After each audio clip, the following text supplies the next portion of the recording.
Hello students, कैसे हैं आप सब। मैं हिमांशु आज आपके सामने एक टॉपिक लेके आया हूं जिसका नाम है ह्यूमन हार्ट। जो हमारा ह्यूमन हार्ट होता है इसे हम क्या कहते हैं, इसे हम हमारी बॉडी का पंपिंग ऑर्गन भी कहते हैं। क्या कहते हैं दोस्तों? पंपिंग ऑर्गन भी कहते हैं। ये किसको पंप करता है? ये ब्लड को पंप करता है, जिसके कारण हमारी ह्यूमन बॉडी के अंदर सर्कुलेशन होता है। क्या होता है दोस्तों? सर्कुलेशन ऑफ ब्लड होता है। हमारा जो ह्यूमन हार्ट होता है वो 4 चैम्बर्ड होता है। 4 चैम्बर्ड। जो 2 चैम्बर्ड हार्ट होता है वो किसके अंदर पाया जाता है? वो फिशेस के अंदर पाया जाता है। फिशेस, मछलियाँ। जो 3 चैम्बर्ड हार्ट होता है वो रेप्टाइल्स के अंदर पाया जाता है। रेप्टाइल्स और एम्फीबियंस।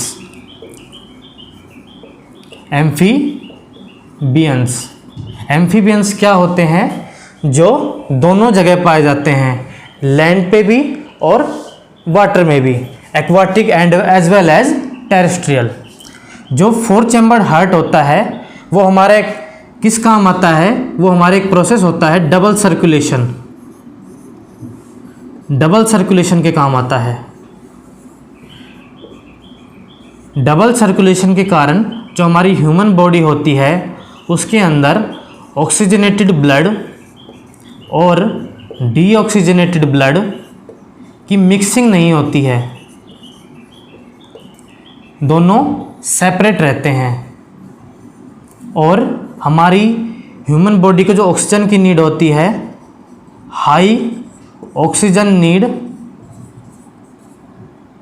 कैन बी डन, वो हमारी इसके द्वारा पूरी हो जाती है। जो 3 चैम्बर्ड एनिमल्स होते हैं, रेप्टाइल्स और एम्फीबियंस, उनके अंदर भी डबल सर्कुलेशन हो भी सकता है और नहीं भी हो सकता है, वो उनकी नीड पर डिपेंड करता है। और जो फिश होती है, जो 2 चैम्बर्ड हार्ट होते हैं, उसके अंदर डबल सर्कुलेशन नहीं होती है। जो हमारे हार्ट का जो स्ट्रक्चर होता है वो बंद मुट्ठी के जैसा होता है, जिसे हम क्लेंच्ड फिस्ट कहते हैं। ऐसा जो बंद मुट्ठी का स्ट्रक्चर होता है ऐसा ही हार्ट दिखाई देता है। एक स्ट्रक्चर होता है हमारे ह्यूमन हार्ट के अंदर जिसे हम वॉल्व कहते हैं। 2 वॉल्व होते हैं, बाइकस्पिड वॉल्व और ट्राइकस्पिड वॉल्व। ये क्या तय करते हैं? ये इंश्योर करते हैं कि जो ब्लड का फ्लो है, blood flow only in one direction,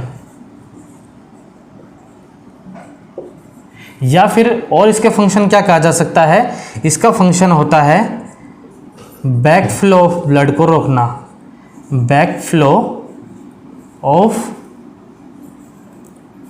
blood का प्रिवेंशन। तो इसके जरिए जो ब्लड का जो डायरेक्शन होता है, जो ब्लड फ्लो का जो डायरेक्शन होता है, वो एक ही डायरेक्शन में चलता रहता है। जो हमारा जो डबल सर्कुलेशन का जो ये प्रोसेस है, इसके अंदर हम बेसिक बात देखेंगे जब, तो हमें पता चलेगा कि जिसके अंदर ब्लड आता है, मान लीजिए राइट ओरिकल के अंदर ब्लड आ गया है, तो वो क्या होगा? वो एक्सपेंड कर जाएगा।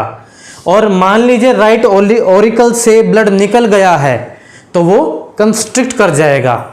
जो हमारा जो पूरा प्रोसेस शुरू होता है, जो डबल सर्कुलेशन का जो प्रोसेस शुरू होता है, वो लंग्स से शुरू होता है। लंग्स क्या करते हैं? हमारी बॉडी को O2 सर्कुलेशन में हेल्प करते हैं। एक्सचेंज ऑफ गैसेस होती है जो, उसमें हेल्प करते हैं। तो लंग्स से जो ब्लड आता है वो किसके अंदर आता है? वो लेफ्ट ओरिकल में आता है। और ये कैसा ब्लड होता है? ये ऑक्सीजनेटेड ब्लड होता है। और हमने क्या कहा था अभी? जिसके अंदर ब्लड आएगा वो एक्सपेंड हो जाएगा।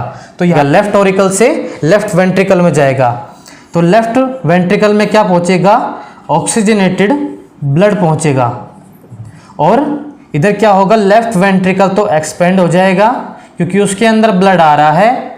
और जो लेफ्ट ओरिकल होता है वहां से ब्लड निकला है तो वो कंस्ट्रिक्ट कर जाएगा। इसके बाद जो ब्लड होगा वो हमारी ह्यूमन बॉडी के पार्ट्स के पास पहुंचेगा। हमारी ह्यूमन बॉडी में पहुंचेगा। जहाँ जहाँ इसकी रिक्वायरमेंट होती है, इसकी रीच होती है, वहाँ वहाँ ये ब्लड पहुँचेगा। हमारे ह्यूमन बॉडी में पहुँचने के बाद जो हमारे जो अदर ऑर्गन्स हैं उसके पास पहुँचने के बाद ये ब्लड कैसा हो जाएगा, ये ब्लड डीऑक्सीजनेटेड हो जाएगा। कैसा हो जाएगा, डीऑक्सीजनेटेड हो जाएगा। यहाँ से ब्लड कहाँ पहुँचेगा, यहाँ से राइट ऑरिकल के पास आएगा। कैसा ब्लड आएगा, डीऑक्सीजनेटेड ब्लड आएगा।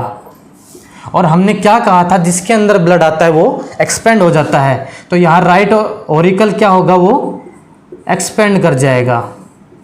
इसके बाद कहाँ पहुँचेगा, ये राइट वेंट्रिकल के पास पहुँचेगा।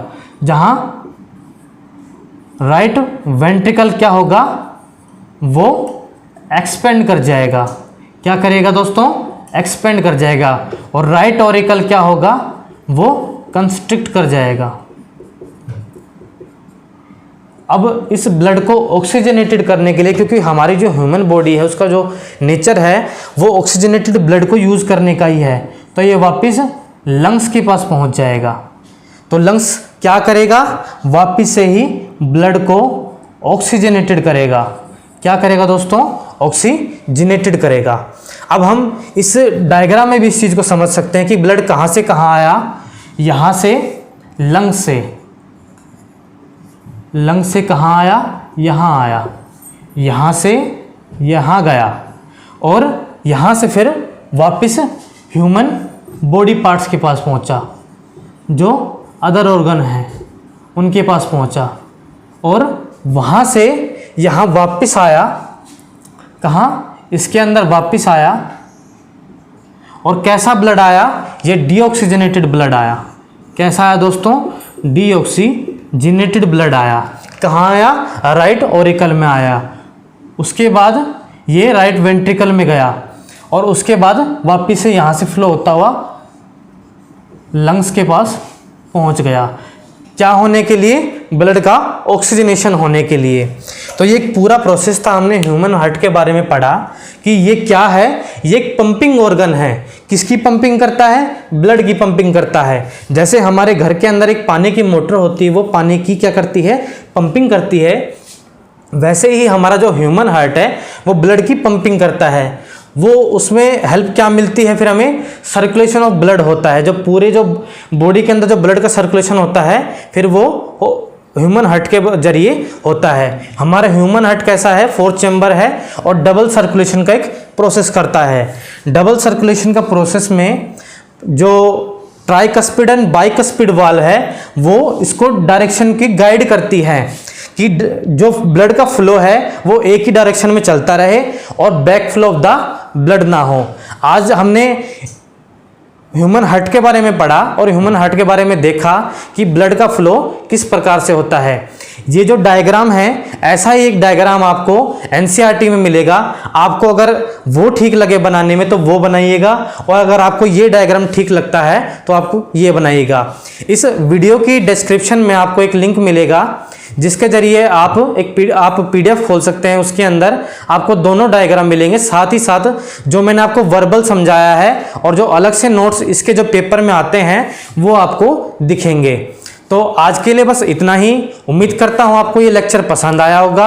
अगर आपको ये लेक्चर पसंद आया तो लाइक कीजिए, शेयर कीजिए, और कोई डाउट हो तो कमेंट सेक्शन में उसे पूछिए। Thank you friends.